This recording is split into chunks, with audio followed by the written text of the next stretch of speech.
If you grew up in the 80s or 90s, you've probably collected trading cards. Let's take a look at some Wolverine trading cards. Welcome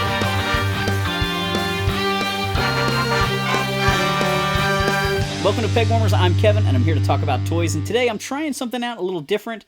I'm going to talk to you guys about a set of trading cards. These are Wolverine From Then Till Now 2 trading cards by Comic Images. Look for 6 special Prism cards. So I have what I believe to be a complete set of these, minus the Prism cards. I bought these at a flea market years ago. You know, I have a handful of these sets. You know, I have binders with a bunch of trading cards in them, probably from incomplete sets. And I just wanted to, you know, kind of see if this was a format you guys were interested in at all. Taking a look at some of these toy-adjacent items. Whoever collected this set of cards carefully cut out the foil packaging and stuck it inside the card box there, but that's kind of a nice little cover to have. And each one of the cards features a image from the comic book with a little information on the back.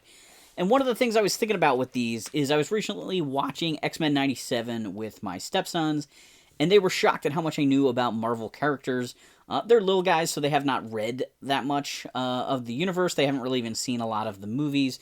They kind of just know the basics of who the characters are, mostly through, you know, collecting action figures or watching some of the kiddie shows, like Spider-Man, what is it, Spider-Man's Amazing Friends, is that what they're calling it, or Spider Squad, you know, with the kid Ghost Spider and Miles and Spider-Man and the cutesy Green Goblin, you know, that kind of stuff, that kind of media presenting the characters. So it made me think about it, and I learned a lot about Marvel characters from 2 different books I had as kids, one on X-Men and one on the Marvel superheroes, but it was also things like these trading card sets that would tell you a lot about the background of characters, even if you had not read any issues of that comic, or you hadn't read a lot of them, because if you think about it, you know, if you're a kid in the 90s, some of these characters existed for a really long time, and a lot of their history's already been told. But sets like this would tell you a lot about the background of a character. The first card in the series is the checklist. It appears that there are 90 cards in the set, with the checklist being the 90th card. So technically that should go on the bottom. Card number 1 is called Wolverine, appropriately enough. Each card has nice, vivid artwork on the front, as well as a black and white image on the back with some text. For most of the artwork in this card series, they picked pretty gritty-looking images with some high contrast shadowing and some pretty vivid colors. But there are a few cards. Here's card number 2, which is called Change, and it's got a really goofy, cartoony style to that one, which is kind of unusual. Wolverine is a man of contradictions, a superhero and outlaw, moral philosopher and psychotic, loner and family man. He's a protector of society who feels ill at ease within it. Card number 2, Change. Various writers, artists, and editors have been responsible for guiding Wolverine's development over the years at Marvel Comics. He has changed a great deal over the time. In fact, in some of the initial plans for Wolverine had been carried out, he would be a very different character today. Number 3, Mutation. In the early days, Ween and Conkrum had toyed with the idea of revealing that Wolverine had indeed been an actual Wolverine who had been mutated into a human being. Possibly by the monster geneticist, the High Evolutionary, the idea was quickly discarded. That card has an early sketch there. These cards really do take you through the history of Wolverine with lots of classic artwork. Aging. I have no idea what's going on with this card. Number 6, Shield. Riding his motorcycle, Wolvie breaks in on Nick Fury and convinces him to open the files. Note, Nick Fury knows more about Logan's past, but swore an oath not to speak about it. Card number 7 is titled Logan. I actually had the comic with this cover as a kid. I think it was like a Marvel Comics Presents Weapon X story, and it kind of blew my mind a little bit as a kid. I didn't read a ton of Wolverine stuff until the X-Men boom in the 90s, and I did pick up some random issues at like yard sales and things like that. And so it was really cool to get sort of an issue that was part of the very clouded and mysterious backstory. Weapon X. Is this Professor X's evil stepbrother? The visible head of Project X was the Professor, who answered to a higher power who was never revealed. That's a great storytelling thing, to always have like a bigger bad that you can go back to later, if need be. Card 10. Card 11. Ooh, card 12 has that very classic Weapon X image with him with the helmet on and his claws out. Helmet. To control Wolverine at a distance. The special helmet was fitted for him. It enabled the operator to control him at a distance of just over 9 miles. Note, soldiers who helped with Project X by leading Logan around later defended their lives against him. Oh, always kind of hated that when they turned the artwork on a card set. You have to do it sometimes, I guess. Unless the artwork is all made for that card set. But I always thought that was a little strange. When you would go to put them in binders, it always looked a little weird that some of them were sideways. Shiva. Triggers. We've got Sabretooth up on a rock cliff there, looking down on Wolverine, who's jumping. Mutant powers. Wolverine walking in the woods. This one's very artsy, with that very shadowy image with a few rippling muscles highlighted, and then the claws. Card 18, Adamantium, has a very feral-looking Wolverine with spikes sticking out of him. Adamantium, while invented by Dr. Myron McLean, was used by Japanese scientist Lord Darkwind. He planned to bond molecules of adamantium to the skeleton of living human beings. However, Lord Darkwind's plans were stolen, and he was never able to implement the process. It was Wolverine's healing factor that made possible the operation that gave him his indestructible adamantium-laced skeleton. This card set would have blown my mind as a kid just to have so much of the story here. And a lot of this I did know as a kid, I guess. But more in like whispers and implications and things kids said on the school bus, not necessarily like read it right off the back of the card. The next two cards have a very cartoony style. They're very savage-looking Wolverines, but his proportions are very unusual. Hunting and Berserk.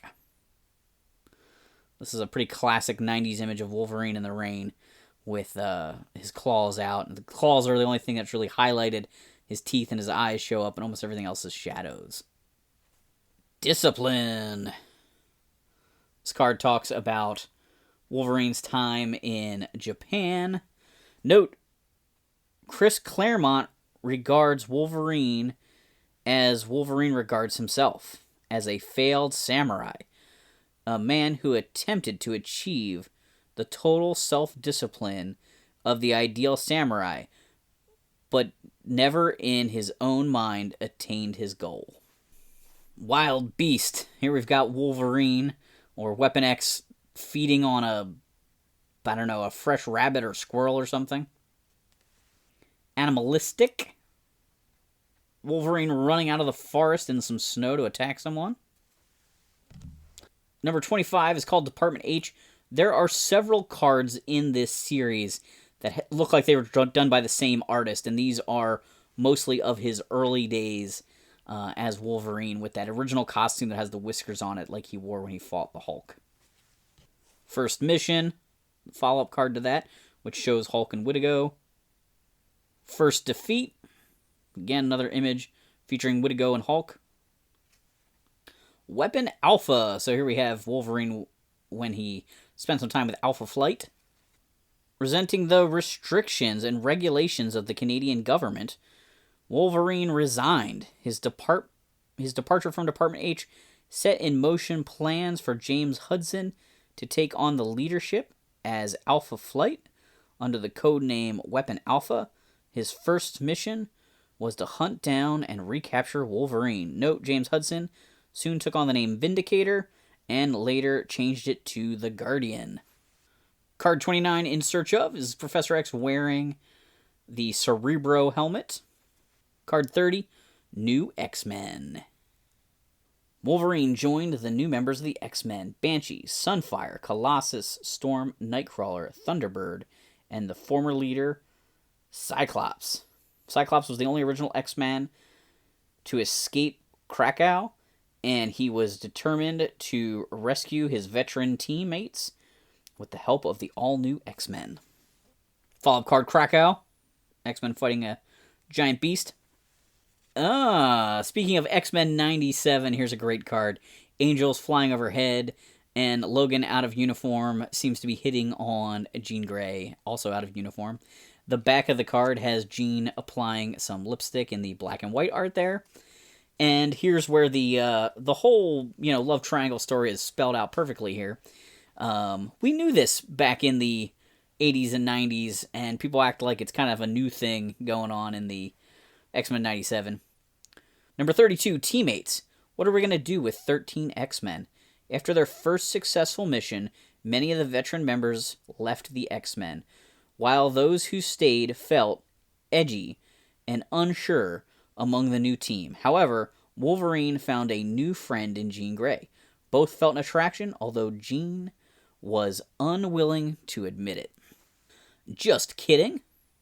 Wolverine proved that neither friend nor foe is safe from his rage. During a Danger Room test, Nightcrawler laughed at Wolverine's failure, infuriating Wolverine.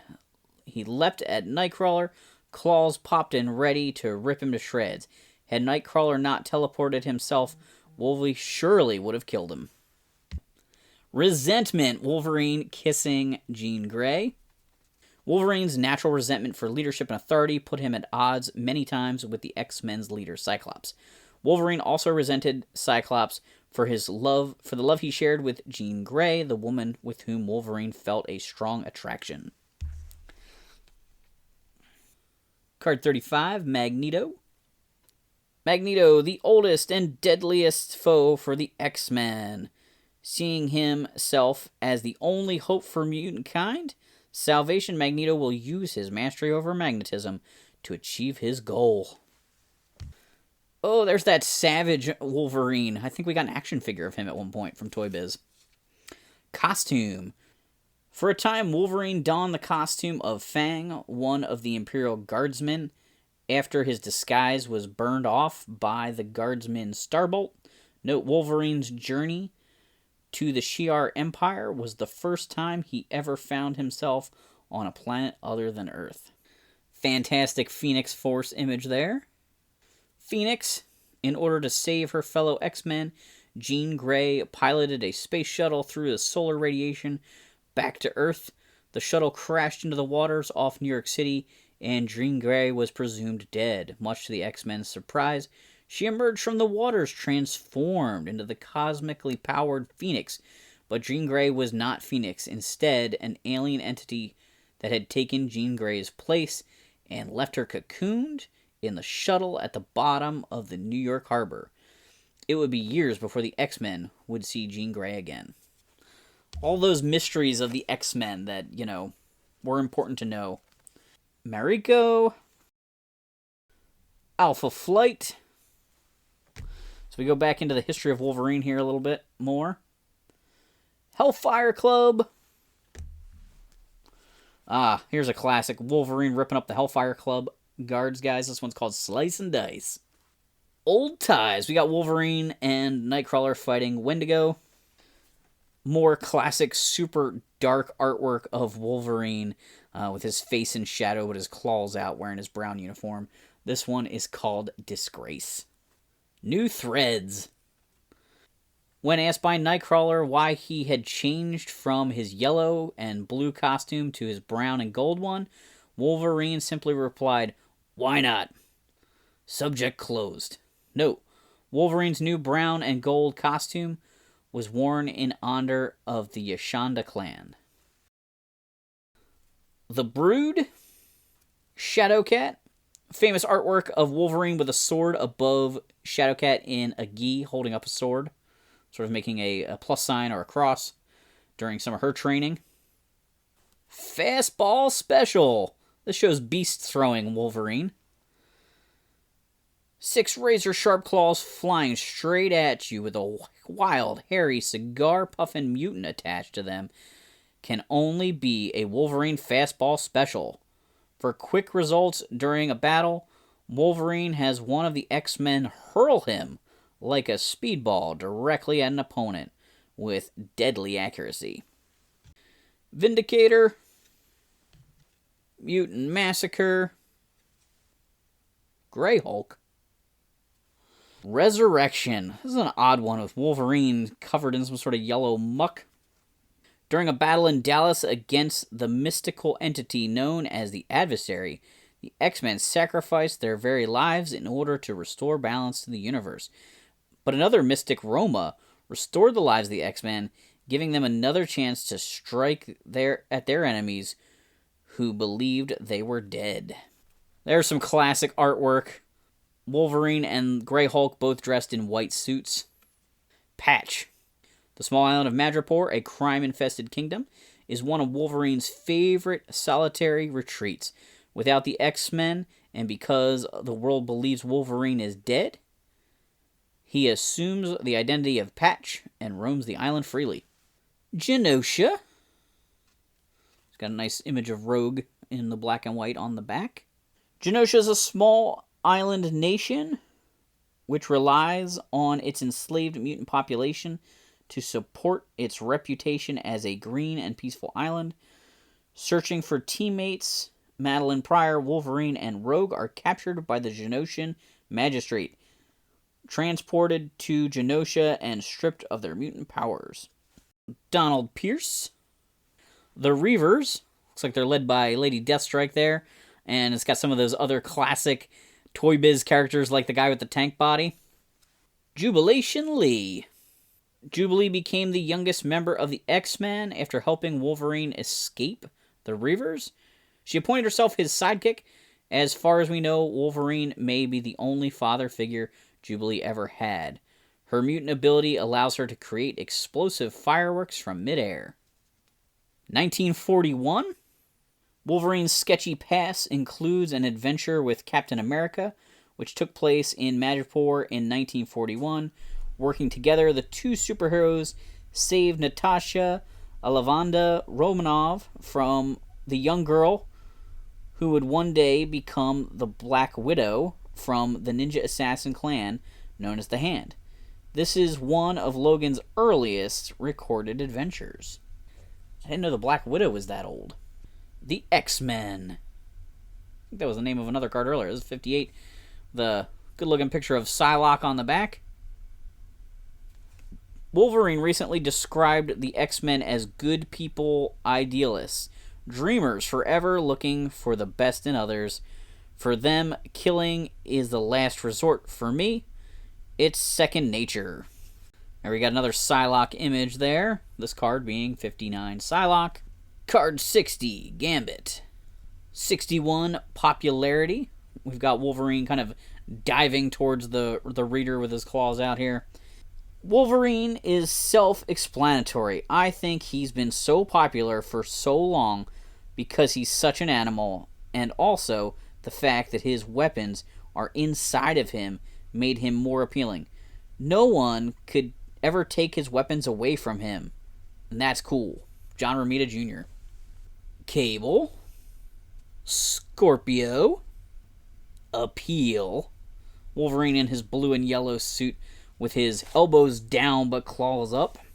There's always something about that kind of character that's always popular. I think the appeal is very basic.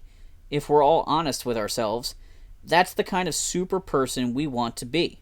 The kind of person who gets tough with anyone who crosses them. John Byrne on Wolverine. Lady Deathstrike. Scylla. Punisher. We've got Wolverine wearing a cape or like a leopard skin, attacking the Punisher in a river with alligators. That's kind of crazy. Buried Alive. We got Wolverine bursting out of the ground in a ripped up shirt. The Deadly Intimidator. I remember having like one issue of Wolverine that involved the android version of Wolverine, and the little girl android that's featured on the back of this card. And reading that issue out of context was very confusing and very kind of weird for characters that had very unusual backgrounds and sort of like a history that was kind of foggy, and not being able to have read the whole thing. It was definitely very confusing for me. A mechanical impersonator of Wolverine is knocking over betting parlors with a little girl at his side. They want people to notice them, so the real Wolvie will track them down. The little girl is an android named LCD, built by Donald Pierce and filled with explosives. Her only objective is to latch onto Wolverine and detonate, killing them both in the process. LCD, hugging a burnt-out Wolverine. Matsuo, flashback. This is the Wolverine stealth suit that got an action figure. Saw some love back in the day. I guess these are like Department H uniforms or whatever. Maverick, another one of the characters from the Weapon X program. Omega Red, another classic X-Men character. Oh, but 74 was called Resurrection because 75 card is called Omega Red. 76 is Carbondium. It's got Gambit, Jubilee, and Wolverine on the front. Number 77 is Honor. Sabretooth. With large pointed canine teeth, clawed hands, and feet, Sabretooth powers and abilities are similar to Wolverine's. Victor Creed, alias Sabretooth, is an extraordinary hunter and tracker with a fast healing ability, enhanced human strength, and accurate senses of sight, smell, taste, and hearing. He lends these talents out as a professional assassin. Silver Fox, an old girlfriend of Wolverine's. Rico. Heavy Metal, we've got Sabretooth battling an all-silver guy, I believe that's Shiva. At a public wrestling event, Shiva locates Sabretooth, and in battle, he rips Shiva's head off. The event releases Sabretooth's memory triggers, initiating a cataclysmic backlash through which he survived. Sabretooth's ex-CIA partner, John Wraith, leads him away before other Shiva robots arrive. Note, due to a memory implant, Sabretooth believes he was Wolverine's father. Escape. This is a pretty famous piece of artwork, a very contrasty image of Wolverine fighting a giant creature with a horn. Barbaric. Here we've got Logan lunging at someone without his claws out for a change. Rip and Tear. This is a ferocious Wolverine contorted in battle here. After the removal of his memory blocks by Professor X, Wolverine is now wilder. Professor X has registered Wolverine's emotional response to the equivalent of that of a berserk killer ape, but he retains high sophisticated combat skills and the ability to make complex strategic decisions with a compressed time frame. Ghost Rider, the living spirit of vengeance, reason for existence is to punish those who have harmed the innocent. Cyber, possibly the toughest villain Wolverine ever encountered. Cyber has terrified him in the past with his skin and fingernails of adamantium. Able to telepathically control any opponent, Cyber sells himself to the highest bidder as a free killing agent. Card 87, Venom. This is again really cartoony art style like we saw with the second card. Card 88, The End, question mark. I remember this artwork having the issue that this came from with Wolverine diving on top of bad guys who are about to attack Mystique. What is going on with this image? Wolverine teamed up with Spiral and Mystique to take on Mojo and his Plasma Wraiths, who want to doom the universe. Wolverine learns of his own possible future death as he rides a missile aimed at Mojo. Card 89, The Future, question mark, featuring some Days of Future Past artwork with him and Kitty in front of the wall of deceased mutants. Logan has come a long way over the course of the Wolverine saga, but the direction his life might take, no one can predict. Wolverine's future is as enigmatic as his past has always been. Note, in another after-native future, mutant hunting sentinel robots end Wolverine's life. In the comments down below, let me know what your favorite card series was to collect as a kid. Give this video a thumbs up and tell YouTube I make quality content. If you want to support the channel further, consider joining us on Patreon. Share this video with a toy collecting friend. But most of all, thanks for hanging on the peg with me.